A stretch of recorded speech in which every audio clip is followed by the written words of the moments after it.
বর্তমান ইন্টারিম গভর্নমেন্টে আমরা যেটা দেখছি সেটা অনেকেই হয়তো প্রকাশ করবেন না, কিন্তু দেখা যাচ্ছে যে প্যারালাল গভর্নমেন্ট চলছে। ইন্টারিম গভর্নমেন্টটা প্রফেসর মোহাম্মদ ইউনূস, আর একটা হলো আপনার ওই যে ছেলেটা বললো কচু ক্ষেতের আপনার একটা প্যারালাল গভর্নমেন্ট চলছে। বাংলাদেশ স্বাধীন সার্বভৌম রাষ্ট্র হিসেবে টিকে থাকতে পারবে কিনা সেটা আমাদের কার্যাবলীর এখানে সম্মিলিত কার্যাবলীর উপরে নির্ভর করবে। তো নতুন এবং ফিরে আসা গ্রাহকদের জন্য নগদে চলছে ক্যাশব্যাক সহ প্রতিদিন হাজারো উপহার জেতার সুযোগ। হবে আশা আর ফেরা, সারপ্রাইজ সেরা। এখানে আমাদের সিকিউরিটি থ্রেটসের কথা বলা হয়েছে। Bangladesh is a very soft state in the sense, at the same time it is also a over developed state. তার মানে আপনার রাষ্ট্রের যে সমস্ত কোয়ারসিভ অ্যাপারেটাস আছে তারা অনেক বেশি শক্তিশালী জনগণের সম্মিলিত ইচ্ছা বা আকাঙ্ক্ষার চাইতে। তো এটাকে মাথায় রেখে আমি যেটা দেখতে পাচ্ছি, বাংলাদেশের সিকিউরিটি থ্রেট আপনার মাল্টিফেরিয়াস, বহু রকমের, আভ্যন্তরিক এবং মানে এক্সটার্নাল বোথ। মোবাশ্বের যেটা বলেছে সেটা দিয়ে আমি শুরু করব যে কোনো রাষ্ট্র যদি আপনার নিজেদের ভিতরে একটা পলিটিক্যাল কমিউনিটি গড়ে তুলতে না পারে, যে পলিটিক্যাল কমিউনিটি ভিতরে হয়তো মতভিন্নতা থাকবে কিন্তু কোর ইস্যুর উপরে তারা সবাই একমত, এই জিনিসটা গড়ে তোলা আমাদের জন্য গড়ে ওঠে নাই বলে আমাদের সিকিউরিটি থ্রেট দেখা দিয়েছে। ইন্টারনাল আমাদের পলিটিক্স, যেটা জেনারেল সাহেব বলেছেন যে পলিটিক্স ঠিক না করলে আমাদের সিকিউরিটি থ্রেট থেকে শুরু করে বহু মাল্টিফেরিয়াস সিকিউরিটি থ্রেট আমাদের যাবে না। And I am very glad he mention this, because আমরা যারা পলিটিক্যাল সায়েন্সের ছাত্রী আমরা কিন্তু সবসময় বলি যে there is no other science but political science. তো পলিটিক্স যদি আপনি ঠিক করেন তাহলে আপনার এই যে আমাদের ইন্টারনাল এবং এক্সটার্নাল যে সমস্ত থ্রেট সেগুলি আপনার অনেকটা দূরীভূত হবে। ইন্টারনাল থ্রেটের মধ্যে আমাদের জেনারেল সাহেব কম্প্রিহেন্সিভ বলেছে আমাদের বহু রকমের থ্রেট আছে। প্রতিষ্ঠান নাই কোনো রকম, প্রতিষ্ঠানগুলি ধ্বংসপ্রাপ্ত। আমাদের সিভিল মিলিটারি রিলেশন এখন একটা হাস্যাস্পদে পর্যায়ে পৌঁছেছে। আপনি বলেছেন পুরোপুরি ধ্বংস হয়ে যায় নাই, হুইচ ইজ কারেক্ট, পুরোপুরি হয় নাই, কিন্তু civil military relation has been fractured. এবং যে কোনো গণতন্ত্রের হার্টে lies the civil military relationship. A civilian government must control the military. Military is subordinate to the civilian government. Bangladesh হওয়ার পর থেকে সেটা কিন্তু হয়নি। এবং বর্তমান ইন্টারিম গভর্নমেন্টে আমরা যেটা দেখছি সেটা অনেকেই হয়তো প্রকাশ করবেন না, কিন্তু দেখা যাচ্ছে যে প্যারালাল গভর্নমেন্ট চলছে। ইন্টারিম গভর্নমেন্টটা প্রফেসর মোহাম্মদ ইউনূস, আর একটা হলো আপনার ওই যে ছেলেটা বললো কচু ক্ষেতের আপনার একটা প্যারালাল গভর্নমেন্ট চলছে। সুতরাং এটাকে কি করে ঠিক করা যায়? এটাকে ঠিক করতে হলে সর্বপ্রথম আপনার একটা তৃণমূলের দ্বারা নির্বাচিত একটা সরকার দরকার। সেই জন্য আমাদের একটা সুষ্ঠু সুন্দর নির্বাচনের দরকার, যেটা আমরা আশা করছি 12ই ফেব্রুয়ারি অনুষ্ঠিত হবে। আনফর্চুনেটলি আমরা যেটা দেখছি যে এই নির্বাচনটা হয়তো যে জাতীয় নির্বাচন আমরা আশা করছি সেই জাতীয় নির্বাচন হয়তো নাও হতে পারে। And I hope I am রং। আমার মনে হয় বাংলাদেশ একটা ম্যানেজড নির্বাচনের দিকে যাচ্ছে। এই ম্যানেজ নির্বাচনের দিকে গেলে পরে বাংলাদেশ কিন্তু সংকট থেকে বেরোতে পারবেন না। জেনারেল আমিন যে জাতীয় সরকারের কথা বলেছেন যে parliament will work in the interest of the people, parliament should be accountable, পার্লামেন্টের আপনার সমস্ত কাজের ব্যাপারে ইনক্লুডিং পার্লামেন্টের পার্টস কীভাবে ব্যবহার করা হয় সেগুলির জন্য আমাদের আপনার রিফর্মস দরকার হবে। কিন্তু যেটা আমরা দেখছি যে রিফর্মগুলি প্রফেসর ইউনূস অবশ্য জায়গাটাকে একটু গণ্ডগোল করে ফেলেছেন বলে আমার মনে হয়, উনি মাফ করবেন আমাকে, 11টা কমিশন দিয়ে কোনো রেজাল্ট আমরা পাইনি। উনি যদি একটা নিজে থেকে একটা, জানি না এটা এখন তো টু লেট, বাট সবচেয়ে বেশি যে জুলাই সনদটা তৈরি হয়েছে, সনদটা আপনার একই দিনে নির্বাচনের মধ্যে দিয়ে জুলাই সনদকে উনি, যেটা আমরা দেখতে পাচ্ছি যে জুলাই সনদকে মূল্যহীন করে দেওয়ার একটা ঘটনা ঘটতে পারে। কারণ আমাদের দেশের ভোটাররা কিন্তু আপনার ভোটের ব্যাপারে, যেরকম আমাকে অনেকে জিজ্ঞাসা করেছে, এই যে যারা আপনার আমাদের আন্ডার প্রিভিলেজ গ্রুপ বলে যে আমরা কি ভোট দুইটা দেব, মানে কি ওই ব্যালট পেপারে দুইজনকে ভোট দেব নাকি আলাদা? তো আলাদাটা কি, সেটা কিন্তু কোনো প্রচার নাই সেরকম, যে কিসের উপরে এই জুলাইয়ের ভোট হবে, গণভোট হবে।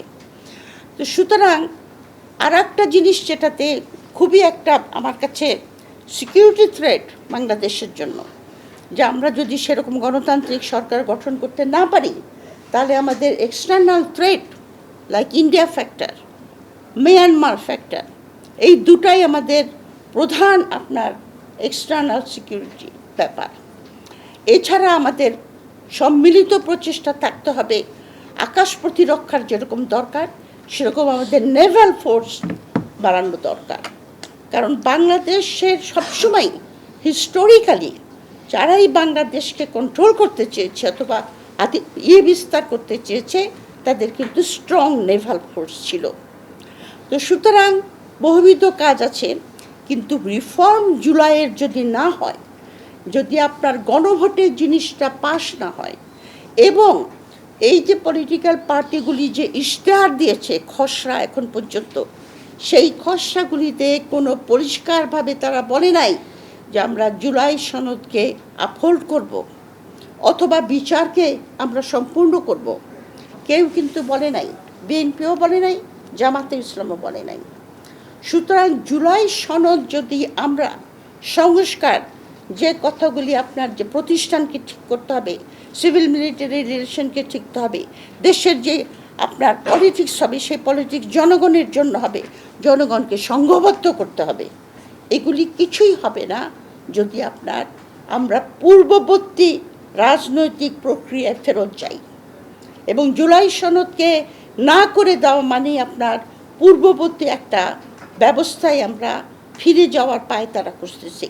That in my mind will be the greatest security threat for Bangladesh, because we won't be able to handle neither Rohingya crisis nor আপনার ভারত যেটা ডিমান্ড করছে যে আমার মতো একটা সরকার এদেশে আসতে হবে। কারণ জয়শঙ্কর এখানে এসে আপনার খালেদা জিয়ার শোক বার্তা দিয়ে গিয়ে মাদ্রাজে যখন উনি ফেস করেছেন একটা কলেজে শিক্ষার দিকে, সেখানে কিন্তু উনি একটা থ্রেট দিয়েছেন বাংলাদেশকে, সোজাসুজি না, পাকিস্তানের কনটেক্সটে বলেছে যে আমাদের নেবার যদি আমাদের ইন্টারেস্টগুলি না দেখে, তাহলে আমাদের পানির সমস্যাটা নিয়ে এসছে সেই পাকিস্তানের কনটেক্সটে, যে পাকিস্তানের সিন্ধু নদীর পানি আমরা দেব কিনা ঠিক করব, পাকিস্তান যদি তার সন্ত্রাসবাদ বন্ধ না করে।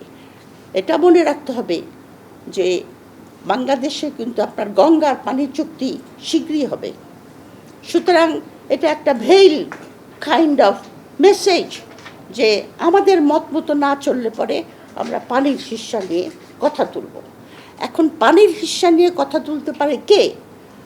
ইন্ডিয়ার সঙ্গে একটা ট্রুলি রিপ্রেজেন্টেটিভ গভর্নমেন্ট, জনগণের সংযমত্ব শক্তির দ্বারা যে সরকার প্রতিষ্ঠিত হবে এবং পরিচালিত হবে, এবং সেই সরকারের সামনে যে সমস্ত, এবং ওই একটা সরকার আপনার তৈরি হলে পরে যে সরকারটাকে কন্টিনিউয়াসলি ইকোনমিক অ্যাকাউন্টেবিলিটি, ইকোনমিক না শুধু পলিটিক্যাল, ইন এভরি রেসপেক্টে অ্যাকাউন্টেবল রাখতে পারবেন, সেই সরকারটাই আপনার বহুবিধ সিকিউরিটি থ্রেট যেটা বাংলাদেশে আছে, যেরকম ইন্টারনাল সিকিউরিটি থ্রেট আমরা শুনলাম, ফুড সিকিউরিটি আছে, তারপরে আপনার মানে জলবায়ু আছে, সবচেয়ে বড় আমাদের সিকিউরিটির ব্যাপারে যেটা হ্যান্ডেল করতে হবে সেটা হলো আমাদের ইকোনমি। আমাদের লক্ষ লক্ষ ছেলে চাকরি নাই, আমাদের এডুকেশন সিস্টেম ভেঙে পড়েছে, আমাদের শিক্ষা ব্যবস্থার মধ্যে আমরা সেই জাতীয় জনগণ তরুণ দল গড়ে তুলতে পারিনি যারা বাইরের দুনিয়ার সঙ্গে আপনার কাজ করতে পারবে। কর্মক্ষমতায় কম্পিটিশনে আমরা অনেক পিছিয়ে আছি ইন্ডিয়ার থেকে। আমাদের যারা বাইরে কাজ করতে যায় তারা সাধারণত অনেক লো স্যালারি পায়, কারণ তারা সেরকম স্কিল না কম্পেয়ার টু ইন্ডিয়া। সুতরাং অনেক রকমের জিনিস আছে যেগুলি ঠিক করতে হবে। সবচেয়ে বড় কথা হলো যে শেখ হাসিনা তার সময়ে যে সমস্ত চুক্তিগুলি করে গেছে সেই চুক্তিগুলি রিভিউ করবে কি না সেটা এই পলিটিক্যাল পার্টিগুলির কাছ থেকে আমরা কোনো পাই নাই।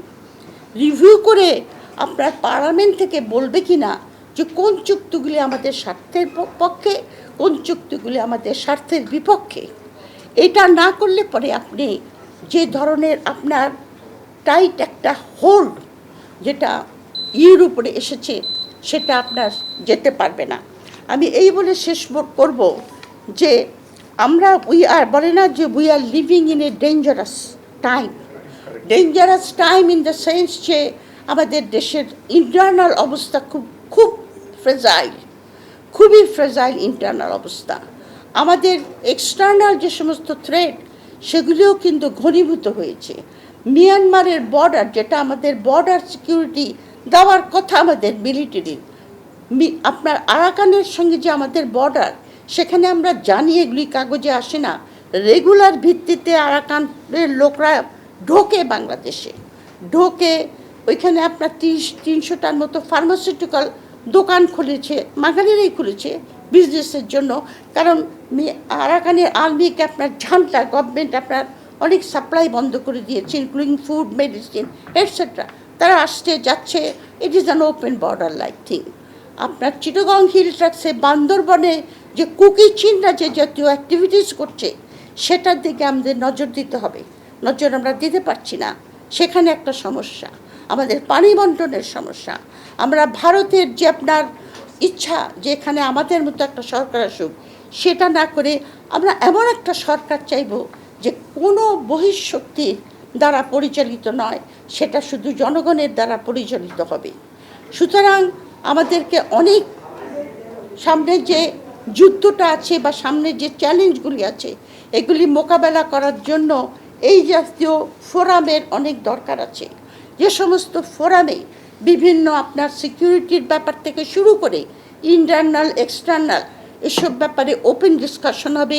বিভিন্ন স্পেশালিস্টরা তারা সেগুলি অ্যানালিসিস করবে, সাজেশন দেবে সরকারকে যে কী করা উচিত। জ্ঞান এবং বুদ্ধিবৃত্তির চর্চা ছাড়া কোনো জাতি স্বাধীনভাবে বাঁচতে পারে না।